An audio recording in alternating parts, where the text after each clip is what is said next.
What's going on YouTube? It is your boy QKG, and I finally got my hands on that accessory I've been looking for like crazy. Y'all know me, I love the mouse controls on the Switch 2, but I've been bitching like crazy. This shit been hurting my wrist. I've been in this bitch like every day. It's been hurting. So we finally got our hands on a mouse grip that's actually magnetic. So I'm gonna be reviewing this puppy here. This is like the most expensive one I can find. So I'm gonna be giving you guys the pros and cons to this accessory to see if you want to pick it up. So without further ado, guys, let's go ahead and jump in. So just looking at the accessory, it's actually a nice snug fit with the Joy-Con, and it is magnetic, so you don't have to worry about sliding and it locking into place.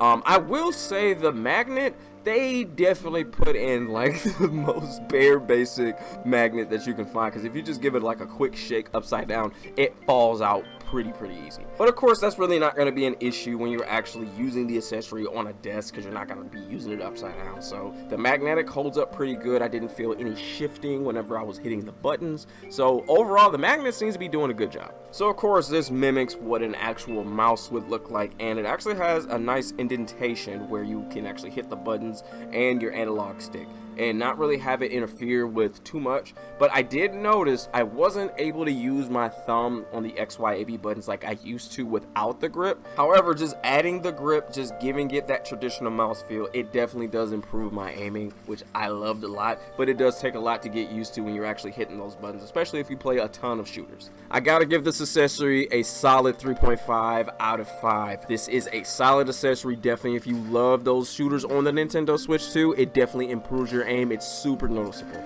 There's just a little bit of downsides and just some little things to get used to. I did find it weird that you couldn't hit the home button when it's in the grip. You gotta plop it out, so maybe that's why the magnet's super weak, I guess. But overall, just me getting used to using the index finger for some of those buttons, and then just noticing how much ass I was busting, I guess kind of outweighed some of the negatives. But I gotta say, overall, it is a solid accessory to pick up for the Switch 2. So as always, my dogs, thank you very much for tuning into this review, and please in the comments down below, let me know what you think about this accessory. Let me know if you've been mousing it up. Let me know in the comments down below.